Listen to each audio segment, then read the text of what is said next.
Africa Content TV.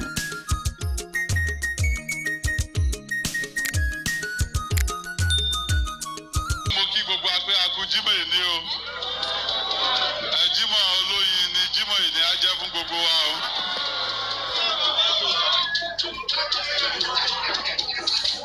Well, we're here today fún ìdí kan péré ni. Àwọn èèyàn sọ pé gómìnà ìpínlẹ̀ Ọ̀yọ́ ó fẹ́ gbé adé fún àwọn àgbà oyè tí wọ́n sọ di ọba. Ṣé nǹkan tẹ́ rí bí lẹ́ni nìyẹn? Kábíyèsí Olúbàdàn of Ìbàdàn land àwọn ni wọ́n gbé adé fún àwọn olóyè wọn tí wọ́n sọ di ọba. Kábíyèsí o. Well, this coronation has been the focus of many comments. Some ò mọ̀ báwo la ṣe débi tá a dé yìí. Ṣùgbọ́n olóyè Lékan Àlàbí wọ́n ti sọ díẹ̀ nínú ẹ̀. But ẹ jẹ́ lo opportunity yìí to clarify few of those issues. First, everything we have done here today is premised on a promise that I made to the people of Oyo State, and in particular the custodians of our tradition. Ẹ ṣáà rí pé gbogbo àwọn tó joyè, gbogbo àwọn èèyàn nílá, gbogbo wọn ni wọ́n wọ agbádá lẹ́nu, ìbò àlelúyà gan wọ agbádá, ibùdó kò jẹ́ nǹkan kan. Ṣùgbọ́n eré mi jẹ́ mo wọ agbádá torí ẹnu iṣẹ́ lèmi wà. Iṣẹ́ mo wá ṣe níbí ilé ni. Mo lè tún wá wòran.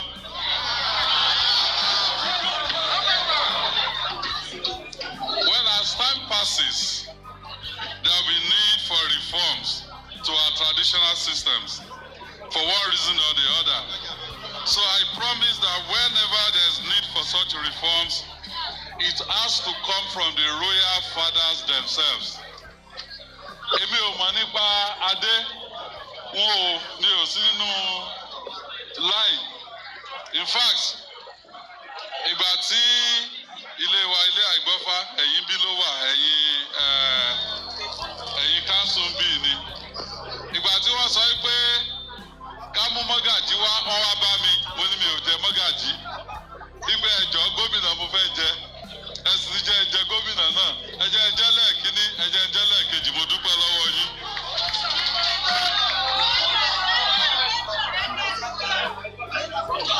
So, ohun tó ń ṣẹlẹ̀ níbí ilé ní internal ni, and for some time now, the Council of Chiefs ní Ọ̀yọ́ State lè meet because of certain issues. With the foundation ta lé ń bí lẹ́ni, I give you the assurance that whatever it is that is internal, they will also resolve it.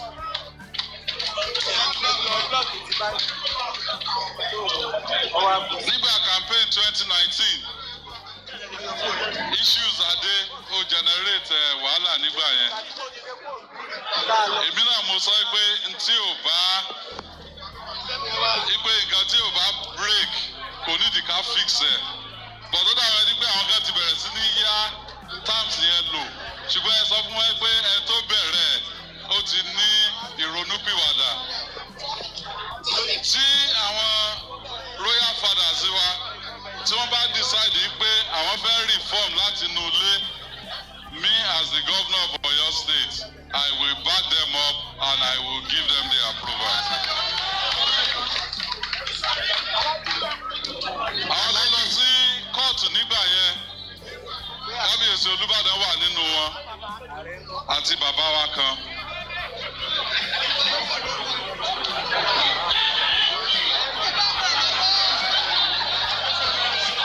Bọ̀ ní èní,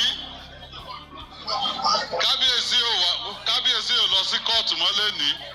Kábíyèsí wà nínú nǹkan tá à ń ṣe lénìí. Nínú 11 àwọn àgbà oyè 11 tó wà ní Ìbàdàn, 10 nínú wọn ló gba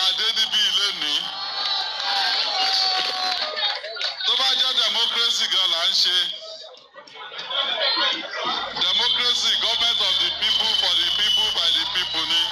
Majority will have their way. Minority will have their say. So àti gbọ́n tí minority sọ. Ṣùgbọ́n tí ò bá tẹ́ minority lọ́rùn, wọ́n lè lọ sí ilé ẹjọ́.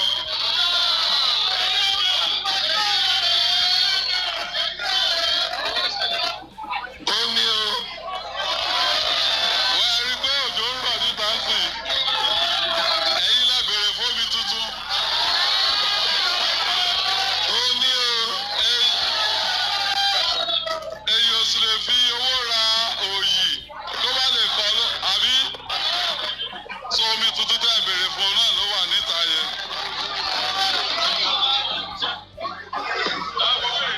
Oríṣiríṣi làwọn èèyàn ti ẹ̀ sọ. They said we amended the chief's law. Oríṣiríṣi ni mo ti gbọ́. Pé the amendment was done so that I, Seyi Makinde, as the governor, could give myself sole authority to decide who will wear beaded crowns in Oyo State. Well, sometimes one wonders where these mischief makers come up with these stories. The chief's law has always given the state governor authority to approve or disapprove reforms from the traditional system. So all we amended was to remove it to refer to the governor and retain E, so that this part agrees with the rest of the law. You can check it. The second part of the amendment, that based on subsection 1, any person who is elevated to wear beaded crown from ballets to minor chiefs shall continue to pay obeisance to his prescribed or consenting authority. Consenting authority lè ní òní Kábíyèsí Olúbàdàn, not the governor of Oyo State. And so the elevation of the chiefs does not make them in any way higher than the Olúbàdàn, who is their prescribed or consenting authority for this elevation. Today, history has been made. Àwọn tó bá lọ sí court, wọ́n waste the time ara wọn ni. Torí pé ntí gbogbo àwọn olóyè Ìbàdàn, ntí gbogbo àwọn ọmọ bíbí Ìbàdàn, ntí gbogbo àwọn ọ̀tọ̀kùlú ìlú Ìbàdàn tí wọ́n fẹ́ ká ṣe àti ṣe fún wọn. So on this note, mo fẹ́ ṣe congratulations sí àwọn ọba tuntun. And mo fẹ́ challenge wọn wípé n tó bá yẹ kí wọ́n ṣe fún àwọn aráàlú kí wọ́n ṣe fún wọn. Mo dẹ̀ fẹ́ kí Kábíyèsí, His Imperial Majesty, Bàbá wa